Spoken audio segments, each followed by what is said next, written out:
working on your philosophy and all those other things. Let's go up this ladder now just to illustrate a point. Is it possible to multiply your income by 10? All kids need to hear this. It's not being taught, I don't think, in the local schools. You have to come to a Jim Rohn seminar to hear this. I never heard it until I was 25. It's possible to multiply your income by 10. If we searched around the Palm Springs area, could we find somebody that makes $50 an hour? And the answer is yes, of course. So it's possible to multiply your income by 10. Could you multiply it by 10 again? That's $500 an hour. If we searched around this area, would we have to search very long until we find someone that makes $500 an hour? No. Everybody agrees. So it's not only possible to multiply your income by 10, it's possible to multiply it by 10 again. Now, would it be possible to multiply it by 10 again? $5,000 an hour. What do you suppose I get paid? It's not open for public disclosure. I've lectured with, you know, Schwarzkopf and Colin Powell and Henry Kissinger and all the rest. They get paid well. Schwarzkopf gets $65,000 for a 1-hour speech. So all you have to do is become a general in the Army, win the Gulf War, you get $65,000 for a 1-hour speech. Bill Clinton gets what? $125,000 for a 1-hour speech. And then this just keeps on going, on up to the stratosphere. Someone earned $36 million last year for 1 year's work. So that's the ladder. Now, jot this down. To climb this ladder as high as you wish. And you got to underline the word wish. Because part of your future now is what you wish and what you want. How much property will they let you own in America? As much as you want. This is wish-want country. You've dropped into the right place. As much as you want, as much as you wish.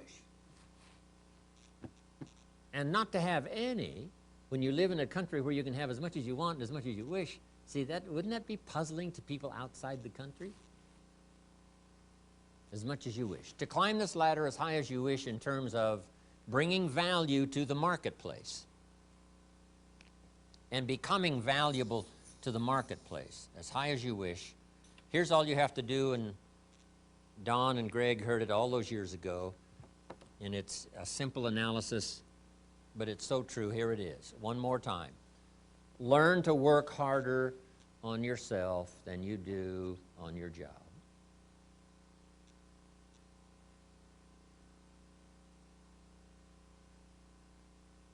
That's the simple philosophy that changed my life forever, starting age 25.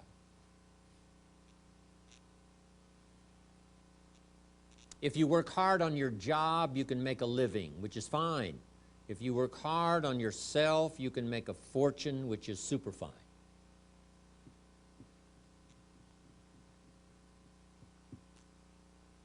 Everything changed for me when I understood this philosophy. I didn't mind working hard on my job, but things didn't seem to change that much. Then I started working hard on myself to qualify. So let me put it in a philosophical phrase now. This is worth the price of whatever it costs for you to be here today. Here it is. Success is something you attract by becoming an attractive person. Success is not something you pursue. It's something you attract by becoming attractive.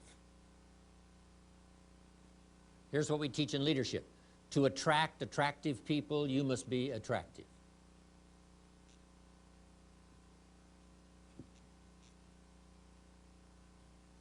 And the whole scope of this we call now personal development. You can have more than you've got because you can become more than you are. If you can multiply your value by 3, by 5, you can easily multiply your income by 3, by 5, by 10. But the key to doing it is to work hard on yourself. What is that? Oh, right. You can have more than you've got because you can become more than you are.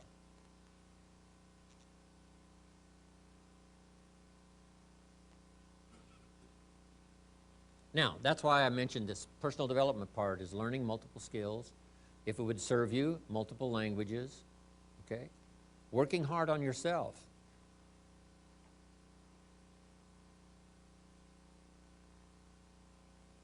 You know, people are fun to work with. The key sometimes it's not fun to work with is yourself. How come I'm reluctant when I should be excited? Right? You just go through this dilemma. The work we do is fairly easy. Mr. Schoaf, my first mentor, taught me, you know, the world is mostly full of real nice people. In fact, he said there's only about 11 or 12 real nasty, miserable, horrible people in the whole world. Now, he said they move around a lot. So you're bound to find one once in a while. But if you found one, you say, hey, there's only 11 more like you, I can handle that. I mean, there's not 1,000. Right, so. But here's the big challenge, working hard on yourself. Personality and temperament and mindset. We talked about culture, all the stuff necessary to individually be responsible, be a growing, attractive, powerful, skillful, communicating human being. And the world belongs to you. Now, to get others to do the same, that's part of the challenge. But these multiple skills can help you to do that. Now, jot down these 5 key ideas that can help us all to take advantage of the 21st century. Here's number 1, work on your personal philosophy.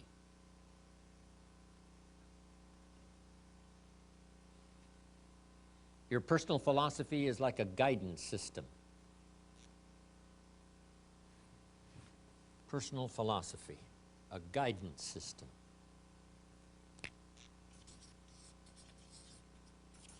Now, the subject of philosophy is a big subject, you know, spiritual philosophy and economic philosophy and social and all the rest. But your personal philosophy now is like a guidance system. Just draw you an arrow.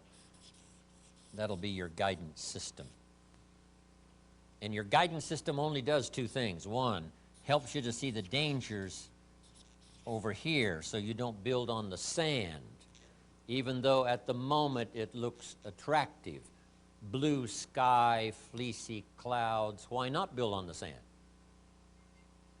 See, you just have to get smarter and smarter at that, not to do that. Now, your guidance system also helps you to find the opportunities over here.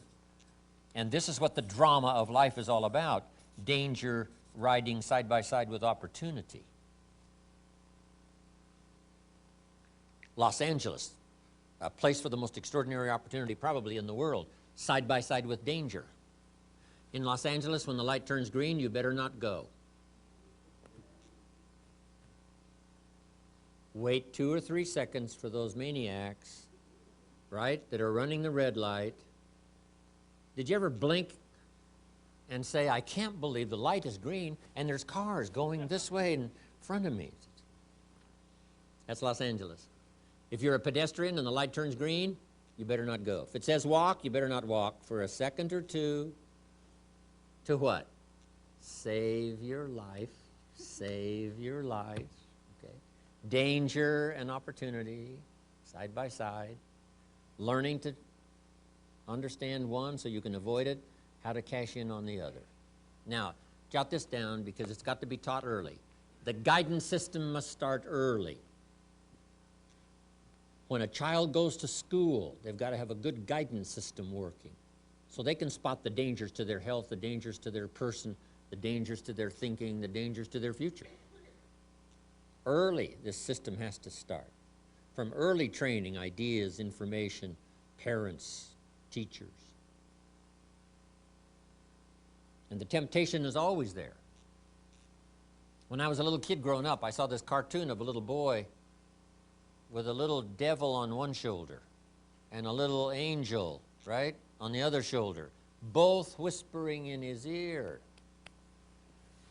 The little devil says, go ahead and do it, it'll be okay. A little angel says, no, no, no, no, no, no, won't be okay, no, no, no. Yes, yes, go ahead, you can get by with it this time. No, no, no.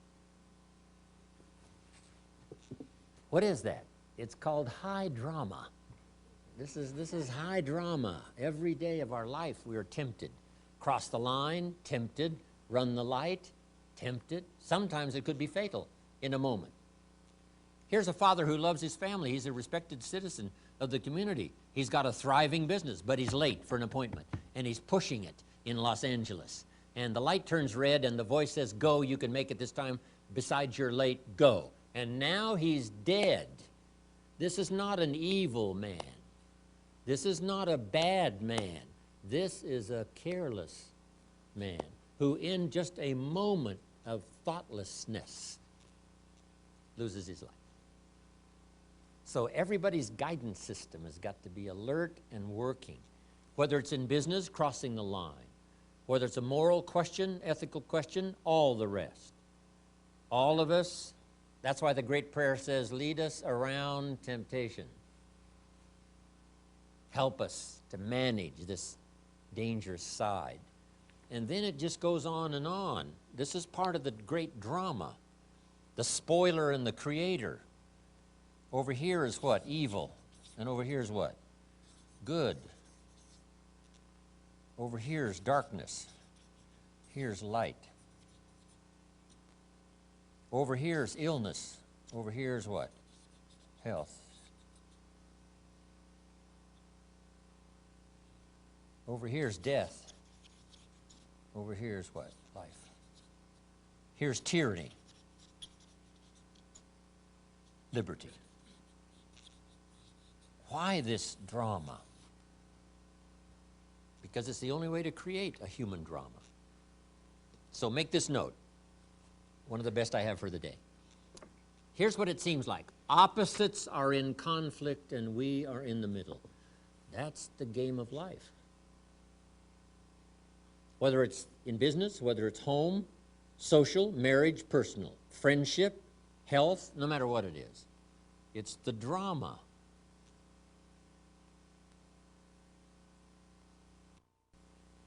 In your bloodstream, there are red corpuscles to nourish and give life like a mother, and white corpuscles to fight and kill like a father. And you got to have both. Thank God for white corpuscles that think negative all day. White corpuscles say, just show me some infection, I'll kill it. Because if I don't kill it, what? It kills you. Somebody's going to get killed today. White corpuscles say, it's up to me to make sure it's not you. So the war is going on. Friendly bacteria and unfriendly bacteria. This is the game. But what if you picked up a book and the first chapter said, everything's fine. Second chapter, everything's fine. Third chapter, hey, everything is just fine. Fourth chapter, everything's fine. Would you finish the book? And the answer is no. What kind of a book is this? That is not the book. First chapter, the war is on. Let me read the second chapter and the third chapter. Isn't this the deal? Let me give you the last illustration. Would it be possible to win if you couldn't lose? And the answer is no. This is called winning and losing.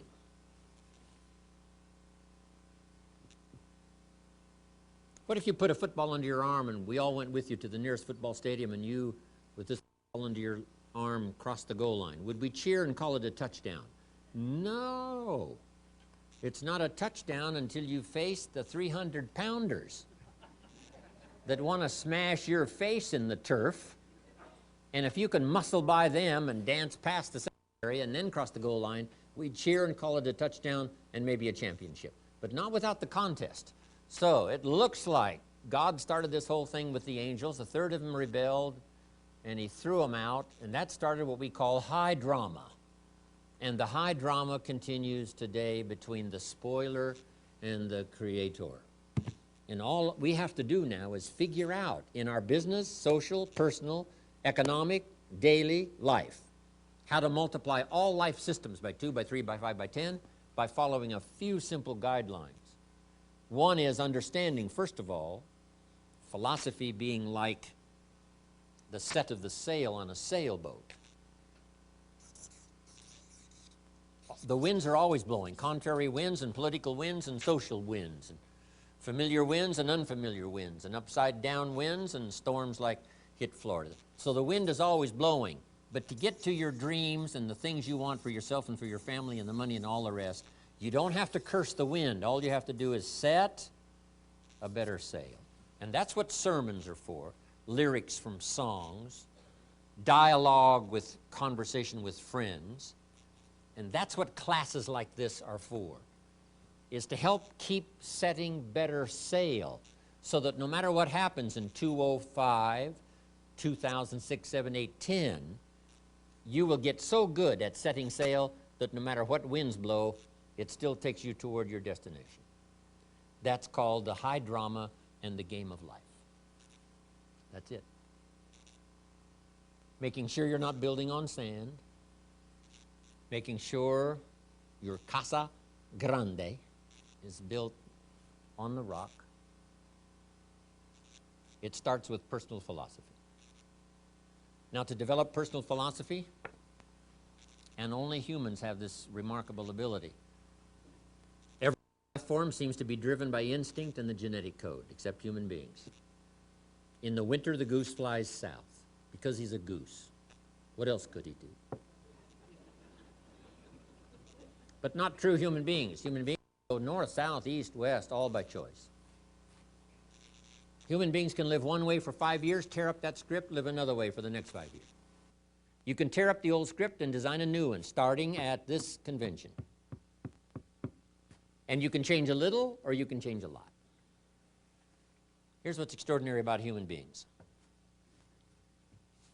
Let's say that you're here. Just draw your little star, you're here. And it looks like if you keep going like you're going, in 5 years you're going to be here.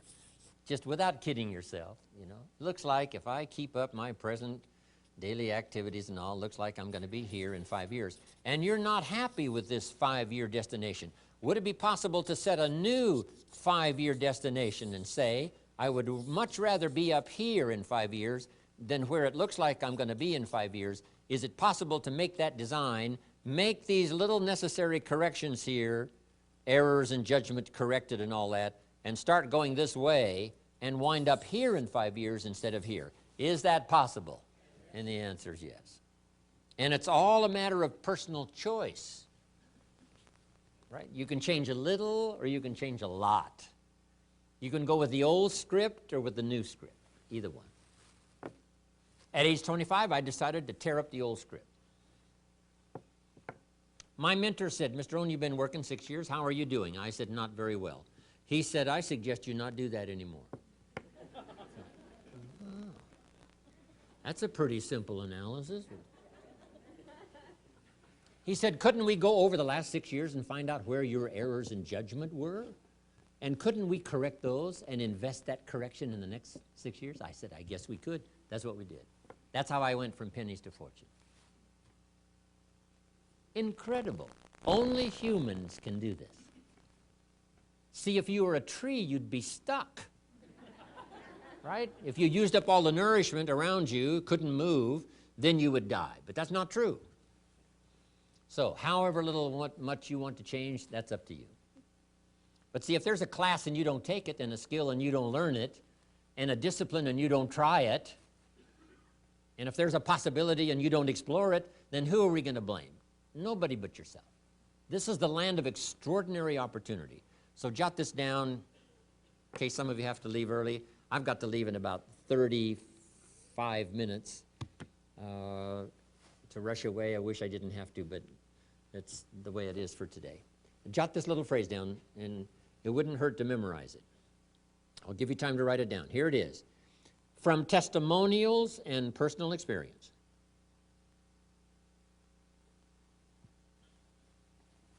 From testimonials and personal experience. we have enough information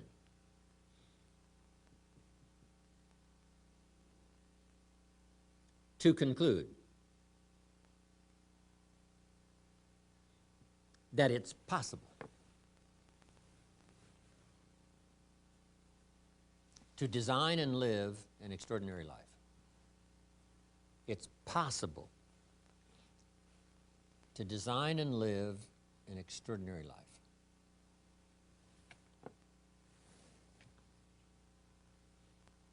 Now, I'm going to have you repeat that back to me. Let's all say it together. From testimonials and personal experience, we have enough information to conclude that it's possible to design and live an extraordinary life. I'd like to have you remember that for the rest of your life. We are surrounded by testimonials, and all of you wouldn't have arrived here if you didn't have sufficient personal experience. That we all should keep concluding it's possible to design and live an extraordinary life. And whether you do it more slowly than someone else, or whether you've, set aside the design for a while and you've been coasting, this would be a good time today, during these days of training and teaching, to get better at the design and living this extraordinary life. Now, let me give you the rest of my ideas. The first one was personal philosophy. Learning to judge between darkness and light. Then here's the key, to cooperate with the positive side. It's like your health. Just learn to cooperate with the positive side.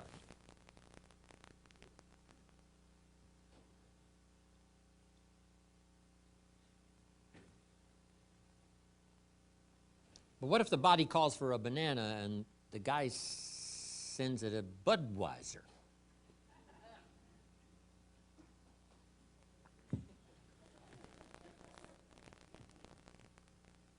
Good health calls for a banana. Now, if you sent the wrong material, couldn't the body now say, whose side are you on? Good health says, I'm working overtime, trying to keep you healthy and push illness into a strong corner. I need some cooperation. And that's what the game of life is all about, to find out where the dangers are, minimize those, push them into a small corner. For a long time in the world, there was more tyranny than liberty. Now that the walls came down in Germany, there's now a lot more liberty than tyranny, along with all of the difficulties and stresses and terrorism and all the rest. Nothing new there. But this is a time of more liberty than tyranny, more light than darkness, more health than illness, more opportunity than danger. These are extraordinary times. If there was ever a time to quickly learn, put it all in order, and move forward on all life systems to multiply their values by 2, 3, 5, 10, this would be the time to do it. Now here's 4 more key ideas. One is personal philosophy. Here's the next one, attitude. How we feel plays such a major part in our future. First, it's what we know, so we can make wise decisions about danger and opportunity. But second is how we feel. First, it's how you feel about the past. You need a healthy attitude about the past so that you use it, not live in it, but use it. Not carry it like a burden, but let the wise lessons you learned from the past now serve as fuel to furnish the future. Next, a good attitude about the future. You got to set your goals. We look back for experience, but we look forward for inspiration. We must be instructed and inspired. No better inspiration than to set your goals.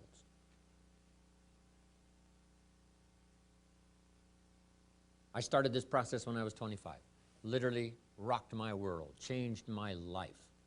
I had no idea it was so simple. Here's how simple it is. Decide what you want, write it all down. Make a list of the people you want to meet. Make a list of the books you want to read. Make a list of the classes you want to take. Make a list of the skills you want to learn. Make a list of the cities you want to visit. Make a list of the investments you want to have. Just make these lists. Here's the next key now. Start checking them off. Put a lot of little things on some list so you can start checking off something right away. That's part of the fun. Here's what's next. If you check off something major, celebrate, because that inspires you to make a longer list of goals.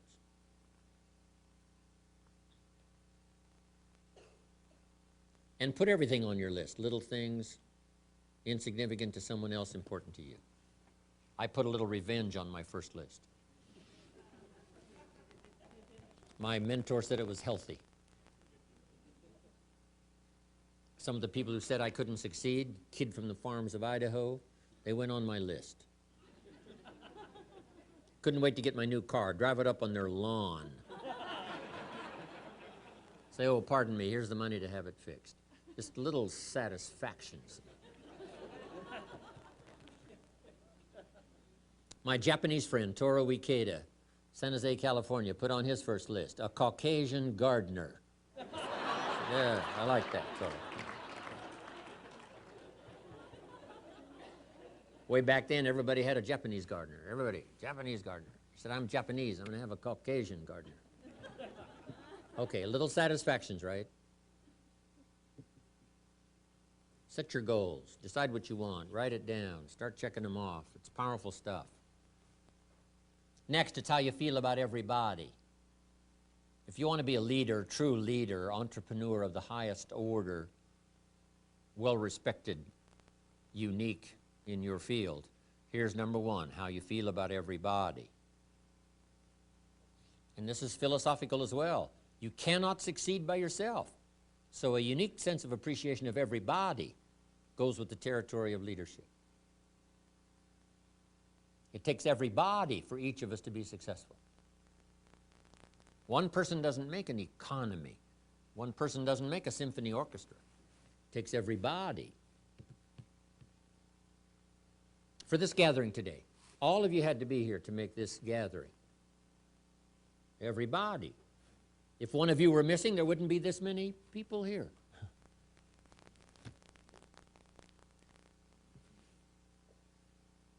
Everybody to make something work. For the office, whatever, the enterprise takes everybody. The gift of America is everybody who came over the last 200-300 years, bringing with them their gifts. No country has become such a depository of the gifts of the world like America has over the last 200-300 years. People coming, bringing their gifts. Gift of language, gift of learning, gift of politics, gift of government, gift of medicine, gift of healing, gift of music, gift of the work ethic. All this came in steady streams from all over the world, making us unusual because of the gifts that were brought. And to understand that and appreciate it now gives you open access to the market that's available to make your fortune. Now what I love to do is go back where these gifts came from. Not long ago I was in Rome, had 1,000 people in my class. Someone suggested, Jim Rohn loves the music of Andrea Bocelli, the blind opera singer from Italy. So when they introduced me, I walked to the podium and all 1,000 of these Italians stood up and sang for me one of Andrea Bocelli's songs. In true Italian style, tears. I described it to my grandchildren later. I said, here was the scene, a choir of 1,000 and an audience of 1. And that was me. I thought, here's where some of these gifts came from. The gift of poetry. The gifts. So learn to appreciate the gifts. Now the last attitude is how you feel about yourself. Nothing more powerful than self-esteem, which creates self-confidence. The greatest steps towards success come from self-confidence, and that comes from self-esteem, doing what you know you should so that at the end of the day, you have high, high self-esteem. That's attitude. Now here's the third of the 5 ideas. One was personal philosophy, second was attitude, number 3, activity. The activity now is the work part, the labor part. The old formula says 6 days of labor, 1 day of rest. Don't rest too long. The weeds take the garden. But here's what else to remember about the 6 days of labor. They are miracle working days. That's how you turn nothing into something. You cannot speak it into something. You know, some are trying affirmations, but that's silly. I do believe in affirmations as long as you affirm the truth. The truth. If you're broke, best thing to affirm is, I am broke. You put that up on the refrigerator. It's called life-changing. If that doesn't do it, put this up there. I live in America and I'm broke. Something is wrong. I've been to college and I'm broke. Something is wrong. See that? If you affirm the truth now, those affirmations are good. Because it's the truth that sets you free. Okay. Someone says, every day in every way I'm getting better and better. What if that's not true? Make this note. Affirmation without discipline is the beginning of delusion. It's not called 6 days of affirmation. It's called 6 days of what? Work. Labor. But why embrace the work? Why embrace the work? It is because the work builds the city. The work conquers disease. The work builds an office. The work builds a career. The working on good health builds good health. It's the work that builds a relationship. The miracle piece of turning nothing into something is the work.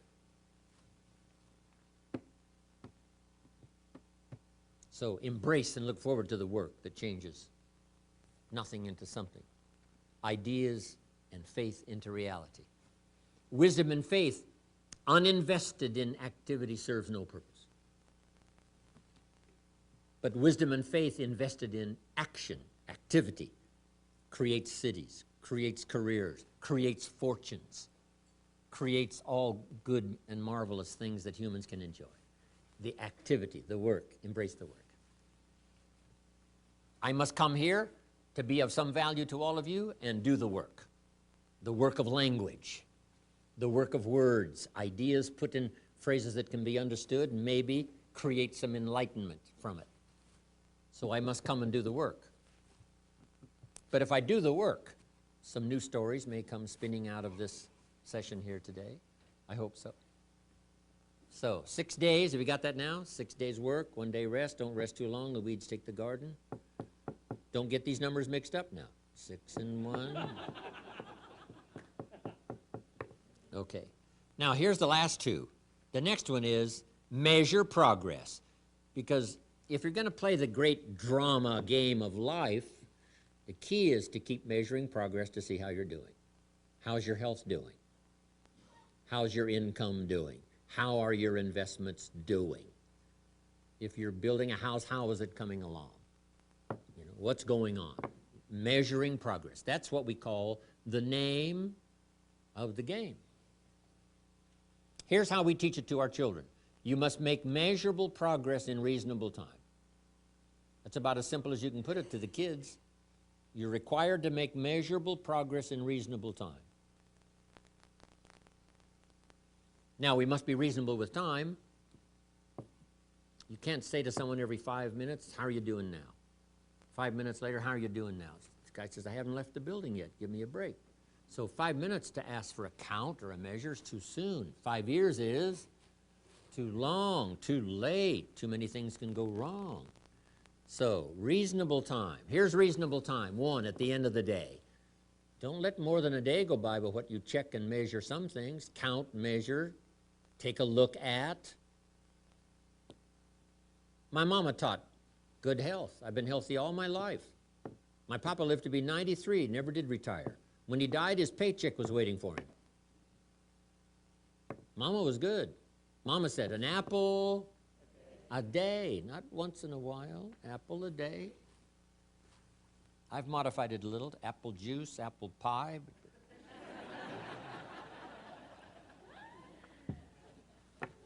Mama said apple a day. So at the end of the day, check off. The old prophet said, if you're angry, try to solve it before the sun goes down. Don't carry it over for another day. Tomorrow it might be too heavy to carry. A conversation a father should have with his daughter today, because the magic is there. If he waits till tomorrow, the magic could be gone. Today, a reasonable time to count, how are you doing? You have how many properties now? Right? It's been 6 months. You have how many now? It's been 1 year. Now you have how many? It's been 2 years, and now you have how many? How many? It's the key. Count. Count. It's the deal. Success is a numbers game. How many years do you want your child to spend in 4th grade?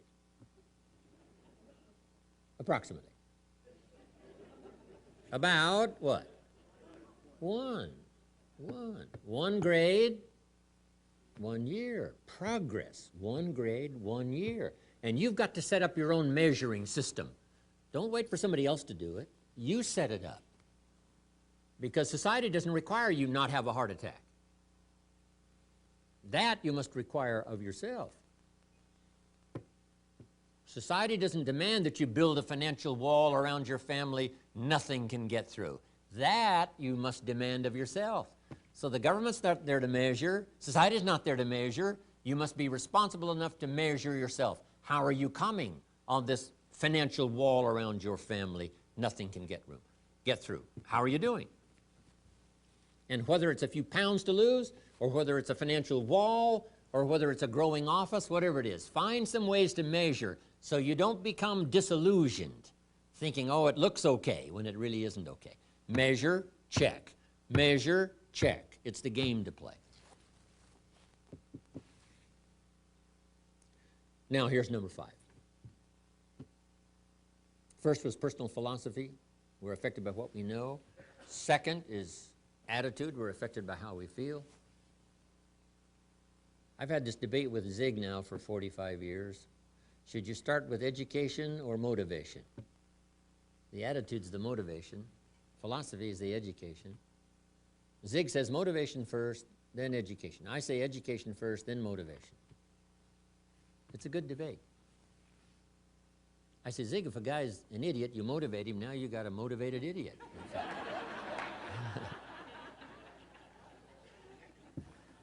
So score 1 for me. But now Zig comes back. Here's what Zig says. Yes, but you have to be motivated to be educated. I said, well, that's very good. That's very good. So our debate continues. But you need both.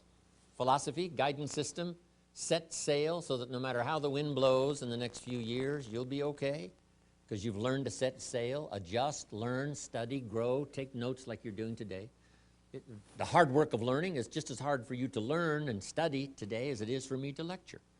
Both of it's hard work, but it's the work that pays extraordinarily well. Okay, then number 3 was activity. This is the miracle piece, the 6/7 of your life, 6/7 engaged in activity that creates career, creates a relationship, creates a city, builds the future, creates wealth, power, influence, all the rest. Activity. Then measuring progress. Don't kid yourself. Don't be deluded into thinking things, oh, it looks okay. You know, the bank's full of money. That may not be the only sign to check. The old prophet said, the vineyard looks good, but make sure you check for the little foxes. The little foxes that can't be seen, that are eating on the vines, spoiling the vines. The little foxes. So that you don't build on sand, build on rock, save the day in the future. Now here's the last one, and it's called lifestyle. Because the essence of life is not a Ferrari or a bank account. It's not $1 million. Here's the essence of life. Learning to live a good life. To design and live an extraordinary life. Let me give you my short list of what I think comprises a good life. Learning to live a good life. Number 1, productivity. And it doesn't matter if you're a person of modest means or wealthy. Productivity is the name of the game. You must, that's what the biggest share of our life is, to produce, to produce. The old prophet said, the sleep of a laboring man is sweet. The sleep of a working person is sweet. A producer, not a drifter. Not the sleep of a goof-off man, no. Not the sleep of a joker, no. The sleep of a producer is sweet. Second, friendship. Friendships that endure. Don, Greg, we go back, what, 27, 28 years? Long time. Good friends.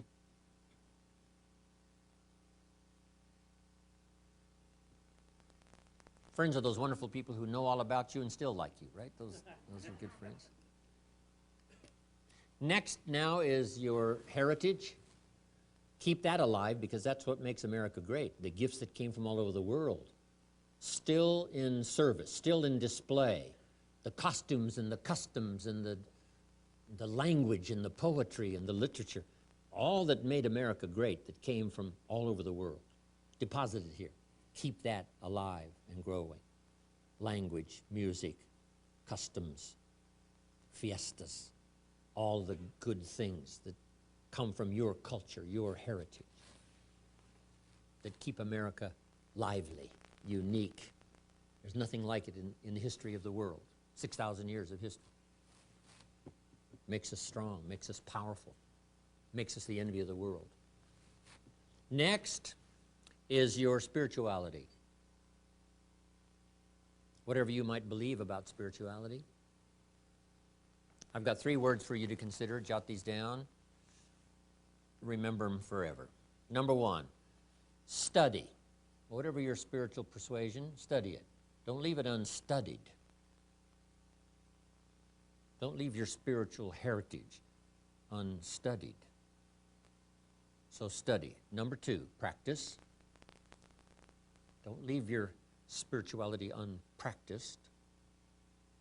Whether it's one-on-one in the marketplace or synagogue or church, whatever. Studied, number 1. Practiced, number 2. 3, taught. Don't leave your spirituality untaught. Pass along what's become valuable and beneficial to you. Pass it along to someone else, especially to your children. That's how we build the strong foundation for the country. Families well taught, well instructed.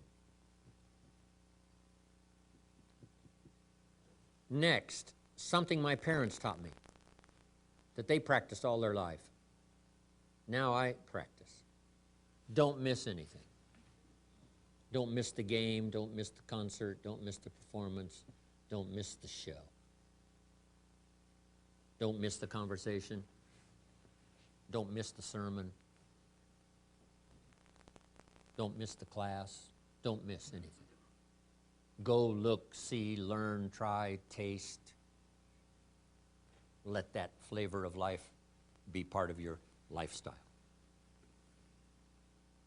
When my father was 73 years old, after my mother was gone, when my father was 73 years old, or 93 years old, before he died, if you would have called him at 10:30, 11 o'clock at night, he wouldn't be home.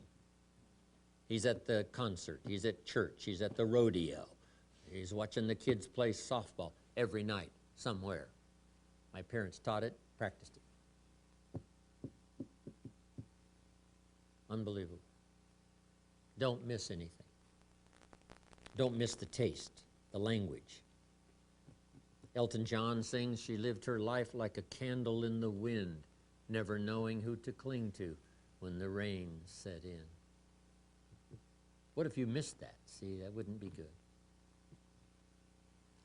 George Harrison used to sing before he died, if not for you, the winter would hold no spring.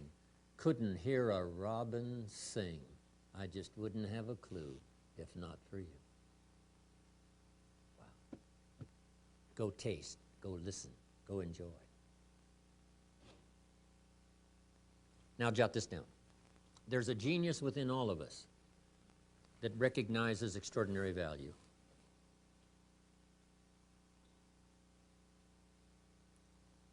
besides Greg and Don and, you know, Tony and a whole long list of others, Mark Hughes, some of my claims to fame, a name maybe you might recognize, Ann Geddes.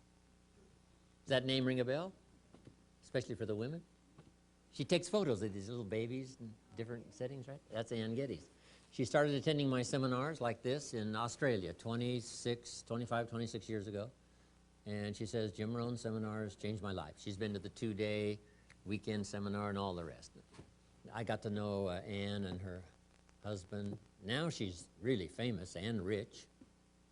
We were celebrating her, her extraordinary visit to New York with a friend of mine. We were in New Zealand.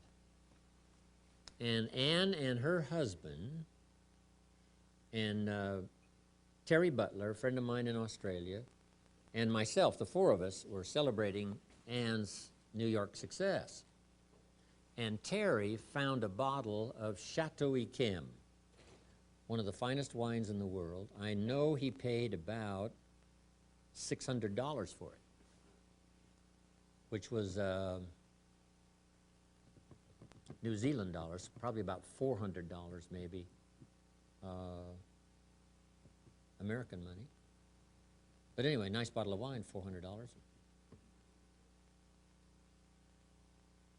For the four of us to share. Now, we probably, and I'm sure we did, hope that no one we knew came by. It's just one of those things, right? Because there's only four and there's only one bottle. But anyway, if you would have come by, I'm sure we would have let you taste this wine. And if you would have tasted this wine, here's what I'm sure you would have said. I'll bet this wine costs $400 a bottle. That's what you would have said. Something called the genius within would have recognized something extraordinary, even though you're not a wine connoisseur. Something would have told you. That's what poetry's all about. Somebody that puts the words together and you say, wow, that is extraordinary. That is fine. Music, language, conversation, learning to recognize the extraordinary and the fine. So I'm asking you to do that. Go see, go look, go taste, go enjoy. Now, one last thought, and my time of departure has finally arrived, and I have to slip away. I wish I could stay and visit and the rest of the day, but I do have to go. Here's the last part. God says, now I'm an amateur on God, but here's my best shot. God says, if you will plant the seed, I will make the tree. Probably one of the best arrangements ever. What if you had to make the tree? See, that'd keep you up late night trying to figure out, how do you make a tree? God says, no, don't worry about that. I got the tree stuff down. But I've always wanted, I didn't want to be alone. That's why I created all those angels, even though the big drama occurred.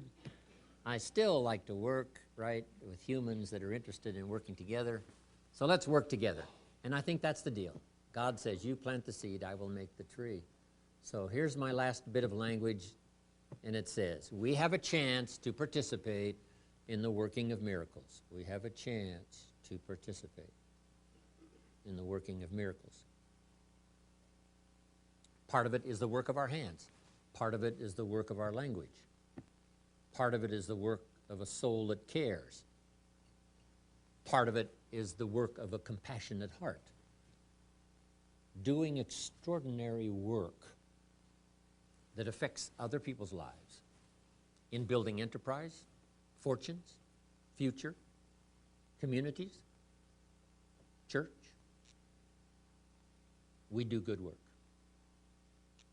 So, God bless America in our journey into the future as we do our work to contribute to society, and hopefully it'll all help us to do incredible things as a country to compete among the nations of the world so that America can continue to bless the rest of the world. But thanks to Greg and Don one more time for inviting me for a chance. Next time I see you, my therapy will be complete, and I will be back to 100% physically. And until then, God bless. See you next time. Thank you.